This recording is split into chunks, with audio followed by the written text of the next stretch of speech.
Bismillahirrahmanirrahim, wa salatu wa salam ala sadiq al-hamid. Bonjour tout le monde. Salam alaikum. Nous continuons donc notre enseignement concernant la conscience humaine. Charles Issani. Alors, nous avons expliqué que dans la conscience humaine, on a distingué trois repères. Un repère inférieur, le nefs, qui est attaché, qui est en relation donc avec le corps et avec le monde du corps. On a distingué notre repère qui est le ruh, qui est en relation avec la présence divine, et une conscience centrale qu'on appelait le cœur, la conscience du cœur. Alors, jusqu'à maintenant, on s'est basé sur une terminologie de la langue arabe. Ruh, nefs, le qalb, c'est une terminologie donc de la langue arabe et une approche qui est proche, une approche qui vient du domaine du soufisme et du Coran d'une façon générale. Nous allons faire une sorte de saut actuellement, maintenant, pour montrer que finalement notre sujet de la conscience, ça concerne ce qu'on appelle la tradition universelle. Ce n'est pas quelque chose de spécial à une tradition particulière. Donc ça concerne la tradition universelle. Et nous allons prendre un exemple à partir d'une tradition qui ressemble un peu à la tradition islamique, la tradition arabe. C'est la tradition hébraïque, et en particulier de ce qu'on appelle la Kabbale.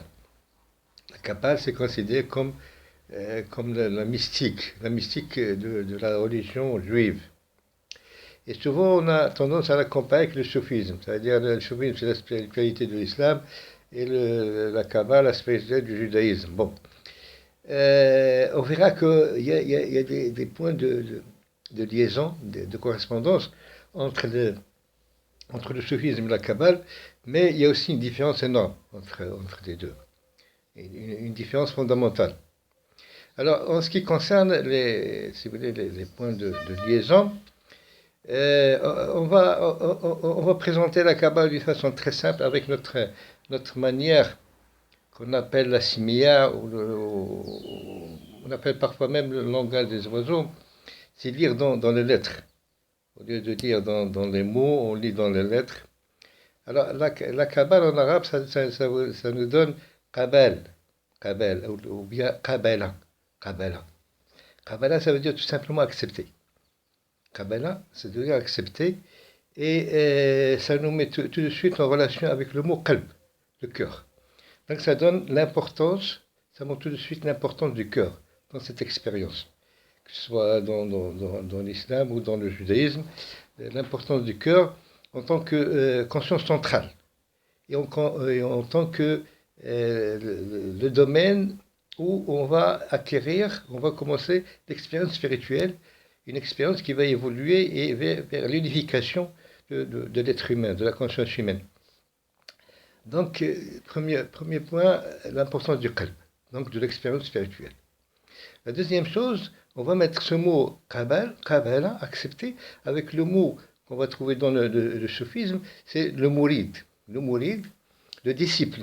Dans le soufisme, on appelle souvent le mourid. Mourid, ça veut dire, c'est quelqu'un qui veut, ça vient de l'irada, c'est quelqu'un qui demande. Donc vous mettez la correspondance entre l'irada et le qaboul. Ça veut dire, là, ça nous donne tout de suite une relation entre maître et disciple. Et ça nous donne également l'idée d'initiation. Il y a une idée d'initiation, c'est-à-dire qu'il y a quelqu'un qui demande, c'est le disciple.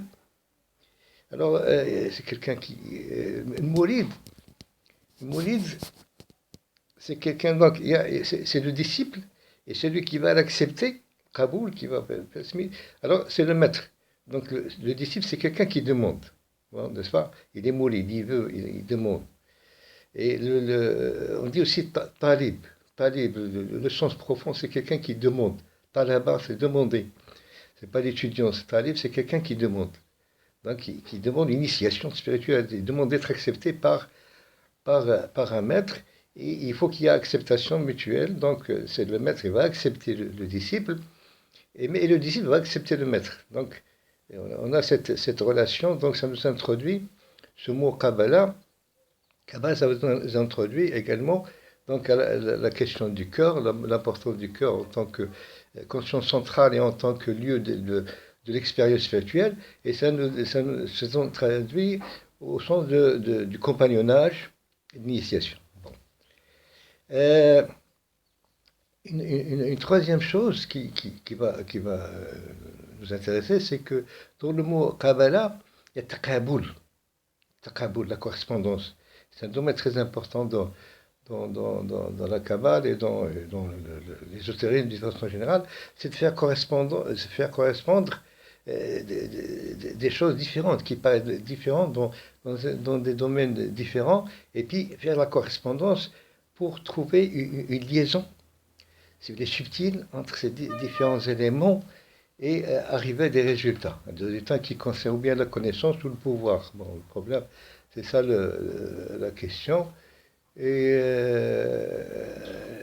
nous pouvons prendre des exemples parce qu'on met des correspondances entre, par exemple, une lettre, un mot.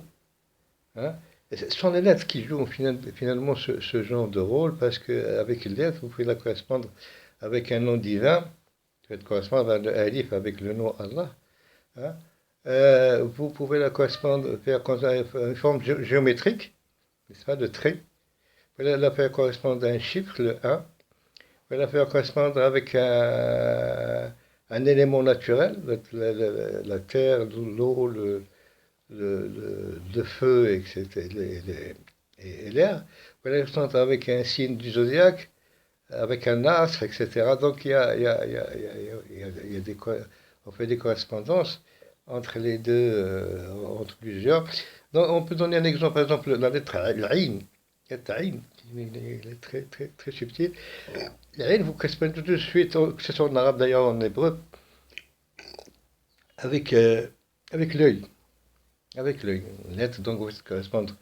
Il y a une correspondance entre une lettre, l'Aïn, avec un organe, un organe de la perception humaine, d'ailleurs qui a une mystification plus profonde. Ça nous ramène vers la Bassera, la connaissance suprême, la vision du cœur. Et vous avez la source, la source, une source d'eau, etc. Donc ça nous ramène aussi à la source des choses, à l'essentialité des choses, à l'essence. Et au point de vue métaphysique, ça nous ramène au rang des archétypes. C'est l'archétype, des archétypes. Le Uyun, ça signifie également des archétypes. Et les archétypes sont les créations dans un monde intermédiaire. Ce sont ces créatures, ces entités qui vont recevoir l'ordre divin de Kun, soit, et qui vont donc se manifester dans le monde de la manifestation. Alors c'est là où on retrouve les points de correspondance. Il y a aussi les points de liaison. Il y a aussi la question de l'arbre des séphirotes, qui est en relation à la fois avec des noms divins. C'est un classement des noms divins. Évidemment, on a aussi ce sont les mêmes noms divins, les mêmes qualités divines qu'on trouve dans l'islam. Et donc il y a une sorte de classement de certains noms divins. Et en même temps cette correspondance avec le corps humain. Le corps humain, certains centres du corps humain. Alors on appelle ça des séphirotes. On peut faire aussi, comme on est dans Taqaboul, les correspondants, on peut faire avec les chakras du yoga et avec la taïf dans le soufisme. La taïf, ce sont tout simplement des centres de vibration. Ce sont des centres qu'on s'intériorise, on trouve que notre corps est structuré. Il y a des centres importants, des centres de vibration. Et dans certains voies soufis, on fait correspondre des centres à des sons qui proviennent des noms divins ou des lettres arabes, et avec des sons, avec des des saints qui ont une relation ça veut dire qu'ils vibrent dans la réalisation, est avec une vibration qui correspond avec un centre de vibration. Donc c'est là un peu des liaisons, mais par contre il y a une différence énorme entre le soufisme et la Kabbale, c'est que dans la Kabbale il y a aussi, dans le mot Kabbala, il y a le mot qalb, c'est-à-dire retourner, renverser les choses. Donc là, ça va nous emmener dans ce phénomène de l'inversion du cœur. C'est-à-dire le cœur, une fois qu'on arrive à un niveau spirituel, hein, une ouverture de l'esprit, au lieu d'orienter le cœur vers le bas, vers le haut, vers la présence divine, on va l'orienter vers le bas. Et d'ailleurs, même le symbole du judaïsme, c'est l'étoile à six branches, qui en réalité sont deux triangles opposés, et qui donnent cette idée de vouloir, si vous voulez, retourner le miroir du cœur vers le bas pour acquérir ce monde des puissances. Et ça introduit tout de suite à la magie. C'est pour ça que la Kabbale est très reliée à la magie. Si vous regardez les livres de la Kabbale, vous allez trouver un certain nombre de recettes de magie. Alors que le soufisme, c'est bien clair, le soufisme est bien ficelé, on ne peut pas se tromper. Il y a trois fondements du soufisme qui sont inséparables: le dhikr, l'accompagnonnage, l'accompagnonnage et l'orientation du cœur vers la présence divine. Si un de ces fondements manque, c'est plus du soufisme. Ça peut être n'importe quoi, c'est pas du soufisme. S'il n'y a pas de dhikr, il n'y a pas de soufisme.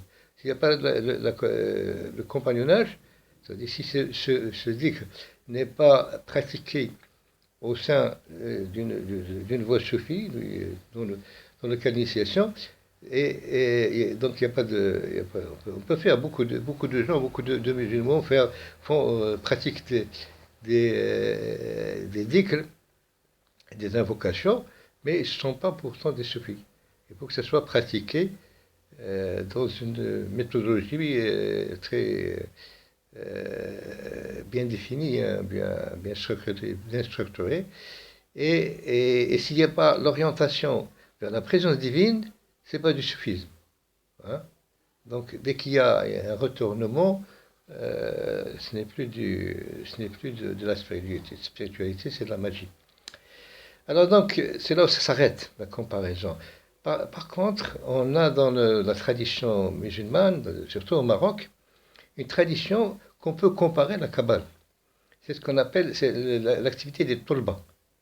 Tolba, parce que la société marocaine elle était structurée sur trois bases: sur les ulama, qui étaient chargés des sciences théologiques et exotériques, des soufis, les voies soufis, qui étaient chargés de la conservation de la spiritualité islamique, du soufisme, et les tolba, qui étaient un peu les gardiens de la tradition coranique orale. Parce que dans le Coran, il y a une traduction orale, qui est la traduction principale, parce que le Coran le Coran, c'est pas le mushaf. Parce qu'il y a une confusion entre le Coran et le mushaf. Donc le Coran, c'est une tradition orale. Donc c'est quelque chose qui a été reçu d'une façon oralement, qui a été transmis par le prophète d'une façon oralement, et il a été conservé par une chaîne initiatique. C'est pour ça que le talib, c'est quelqu'un, en général, ce sont des gens qui apprennent le Coran quand ils sont enfants, dès l'enfant, donc à partir de cet âge, ils connaissent le Coran par cœur. Normalement, ils apprennent d'un maître vivant. C'est pas du livre, c'est pas du mushaf qu'ils prennent le Coran. Donc ils conservent, si vous voulez, la tradition orale du Coran, et en parallèle, il y a la tradition écrite qui a été notée dans des livres et qu'on retrouve dans les mushaf. Et c'est Tolba, une fois qu'il a appris le Coran par cœur, il a trois possibilités. Ou bien reste à ce niveau, donc c'est quelqu'un qui porte le Coran dans son cœur. Hein. C'est pas uniquement quelque chose qui prie pas les livres. Et donc il récite tout le temps le Coran, tout le temps, tout le temps. En général, les invite dans des cérémonies funèbres pour des lectures de Coran traditionnelles. Ou bien il passe à un autre niveau qui s'appelle fiqh. Donc talib, c'est quelqu'un qui demande. Talib, c'est quelqu'un, c'est l'étudiant, c'est quelqu'un qui demande. Quand il arrive au niveau de faqih, c'est quelqu'un qui comprend. Faire, c'est la compréhension. C'est quelqu'un qui a passé à un autre niveau. Et il y a un niveau supérieur qui est celui du cheikh, du maître. Donc ils ont cette structure. On peut la comparer à la franc-maçonnerie, l'apprenti, le compagnon et le maître. Bon. Donc il y a le talib, c'est le premier niveau. Et le talib peut rester talib toute sa vie.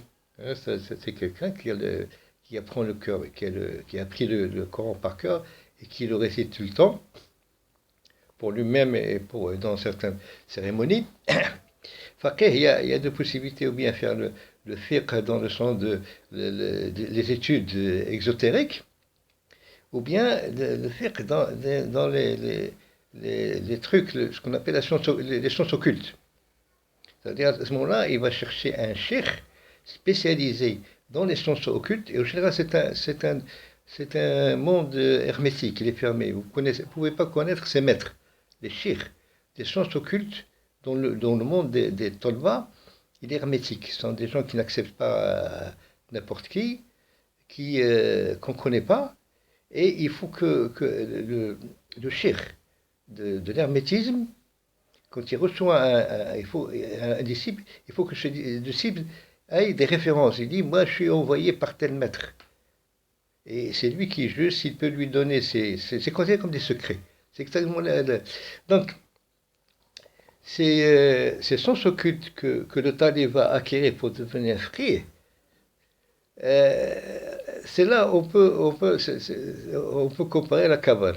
Il y a des correspondances entre l'activité des frères qui écrivent des talismans et qui prédisent des choses avec les kabbalistes. On va trouver exactement les mêmes choses. On va trouver ce qu'on appelle une firasa, ça veut dire comment deviner pour le client, suivant sa physionomie, lire dans les mains, etc., deviner un peu son caractère. Il y a les trucs. D'ailleurs, ce sont des sciences arabes. Hein. Par exemple, la géomancie. Alors, comment lire avec des signes. Il y a donc les carrés magiques, etc. Comment faire des influences spirituelles. On a les mêmes correspondances, les mêmes correspondances, les façons de la numérologie, etc.